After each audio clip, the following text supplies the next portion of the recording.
President. Good evening. Sir, may panawagan po yung yung ilang lawmakers na sibakin na sa pwesto si DOTR Secretary Tugade for failing to address the problem sa MRT. Ano pong would you... I will not do that. I have full trust in Tugade that he can correct the mistakes there, Hello. if there are, and fix it. Alvin, I would be resisting the call. Or if you want to put it in another, I will decline the request. Sir, mayroon po ba kayong time frame for Secretary Tugade to address the problems sa MRT? You know, problems, they come and go, they crop up every day of anything. And you must also remember that there's the, is it a cliche or it's a colloquial? Murphy's Law. If anything can go wrong, it will go wrong. And it can happen every day to anybody. Thank you, Mr. President. Maayong gabi, Mr. President. Gambi. Last week po, you had a joint statement after the visit of Chinese Premier Li Keqiang. At nabanggit po dun sa joint statement na we will explore possible means of cooperation on oil exploration sa West Philippine Sea. Ibig sabihin po ba nito, we will be lifting the moratorium on oil and gas exploration in the area? It's one of the possibilities that will happen or can happen or will happen sa South China Sea. There's really, it's an area too big, but I think the players there would really be the ASEAN members who are also claimants.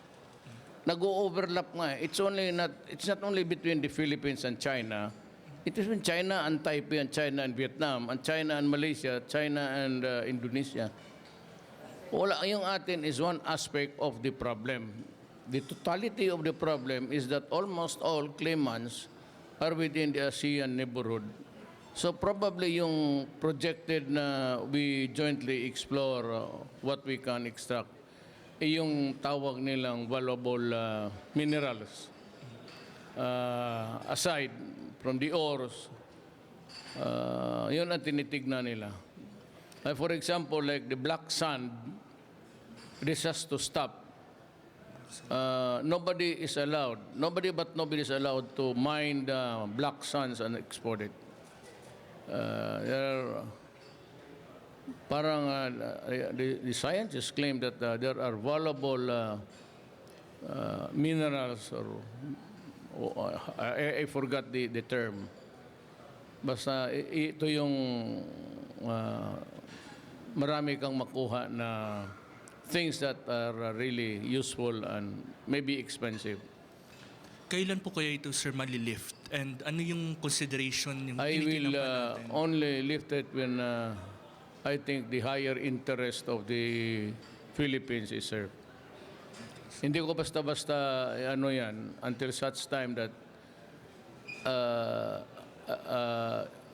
we would have reached that level where the highest interest of the country, and that is my Republic of the Philippines, will be subserved. Thank you, sir.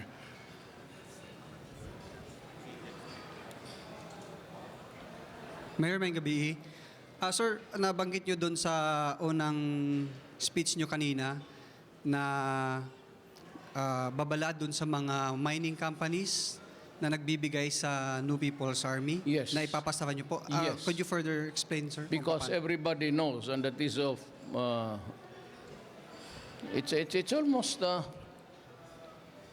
public knowledge that mining companies are contributing to the taxation of the NPAs, thereby giving them also strength, money to buy arms and bullets and all, in their desire to topple down the Republic of the Philippines. We have to talk. I have to talk to them. For those who cannot resist, then you better close up. I can always invoke the higher interest of the dangerous tendency rule of capitulating to the pressure of the communists. Sir, nalalapit na po yung December and anniversary po ng New People's Army. Magkakaroon pa po ba ng ceasefire ang pamahalaan gayong binabanggit nyo na po na titigil yung O pakikipag-usap? wala na. It's an off and on thing which is really something of has become an endurance contest. Ayoko na magkipag-usap, especially the last, yung inambos nila yung police, pati yung bata, yung 4-month-old, while being sa kamay ng nanay, tinamaan. Kung ganoon kayo, tapos mag-gira tayo, pati yung mga civilian idadamay natin, hindi wag na tayo mag-usap. Sir, nabanggit nyo, follow up lang dun sa konteksto po na yon. Nabanggit po ninyo na maglalabas po kayo ng proclamation na Yes. i-declare ito. Meron na po. Terminating the talks and categorizing them as terrorist group. It's not an entity anymore worth talking to. Do we have the Ayoko draft? nang may kipag-usap. Do you have the draft na, sir, or kailan ilalabas yung proclamation? na ito? Pinag-aralan. I think, but they are busy here. Almost are here. Everybody is here. Nandiyan kanina kita ko si ES. Sila yung gagawa niyan eh.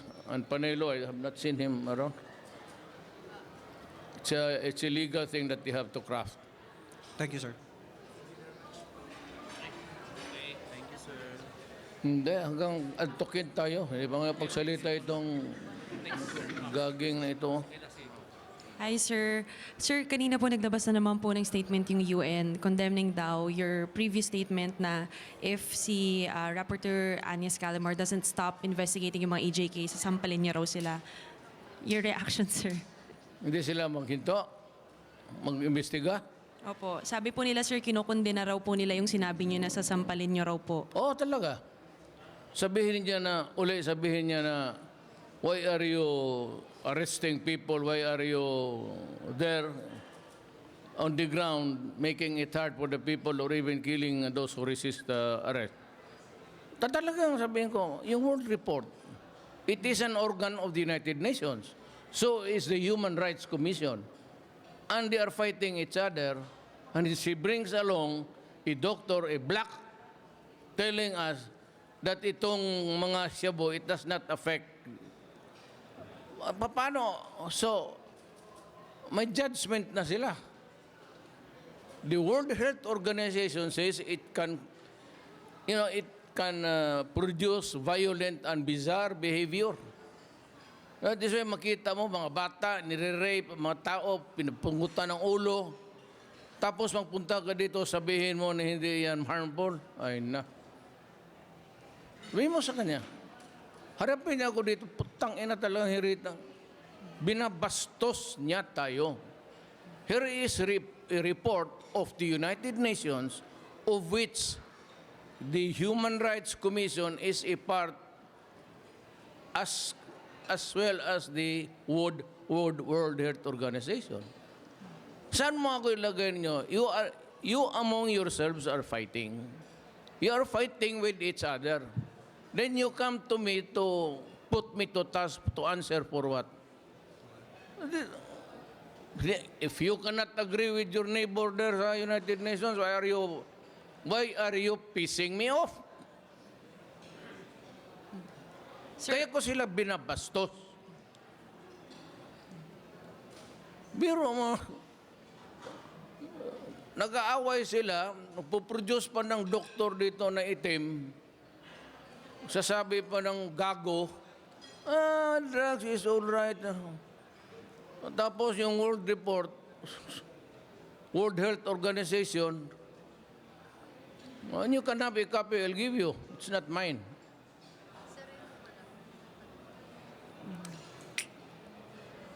Ikaw, gano'n ka.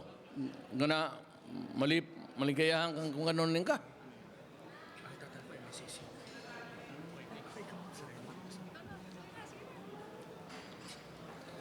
Sir, good evening po ulit.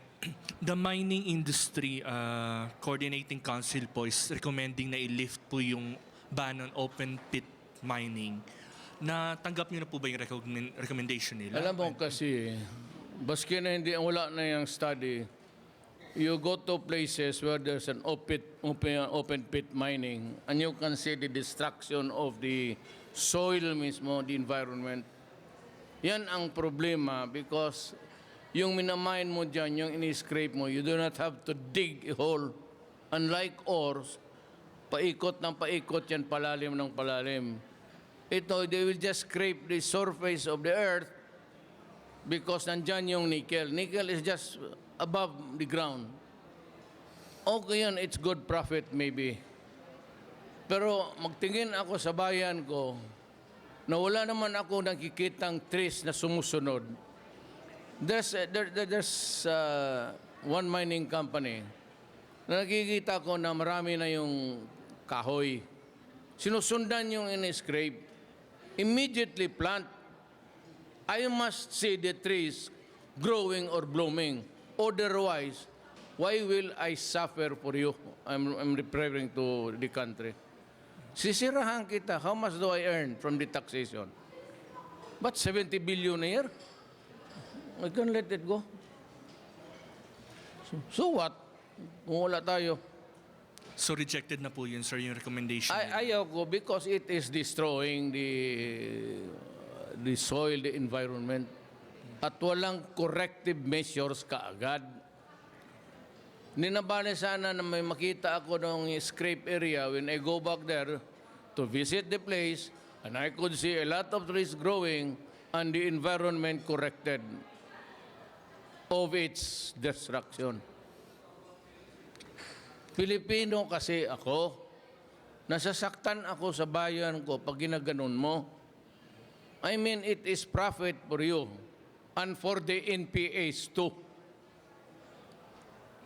Thank you, sir.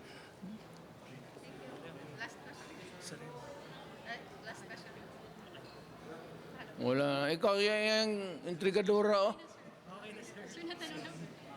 Sereno, sir. Bantay ka, ha? Sir, Tapos ang transmission ng message, may iba na naman. Gaganong-ganong ka, bantay ka sa kagating kita. Sir, good evening. Since we are asking for another question, tomorrow po yung hearing ng House sa impeachment kay Chief Justice Sereno. Ay, ayaw ko makialam dyan, ma'am. Okay.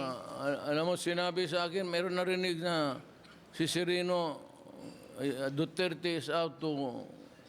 Ako raw? She can ask anybody. I guarantee you. I'll make a guarantee. Magtanong siya dyan kung may nilapitan ako, nisasabi ko impeach niyo si Sereno, except the public. Yung I reacted because of the so many complaints for coming from the justices themselves, the way she conducted. But that was it. Ma'am Sereno, I'm sorry to tell you, and you can investigate the whole town and i-commission mo lahat ng mga journalists who are good at investigative journalism kung may kinausap ako na tao about your impeachment. Ikaw yan nandyan eh. Ako, I just echoed, kaya ng travel. Bagay ako nagta-travel, pero hindi naman tayo pwede lahat maging presidente. O gusto mo, palit na lang tayo. O yung mga luxury rooms, pati yung... alam mo, pati itong mga cabinet member ko, you point out, sorry, may cabinet member ako na mag-travel ng first class. Hindi bukas, wala ng trabaho yan. Travel economy. That if you have the money, okay, you upgrade ka. Pero you travel first class, that is flaunting. Who would believe that you're losing your own money, be? Mag-travel ka ng ganon? Ba't mapaniwala mo ba yung mga kasama mong Pilipino dyan sa aeroplano na pera mo ginagamit mo? Thank you, Mr. President.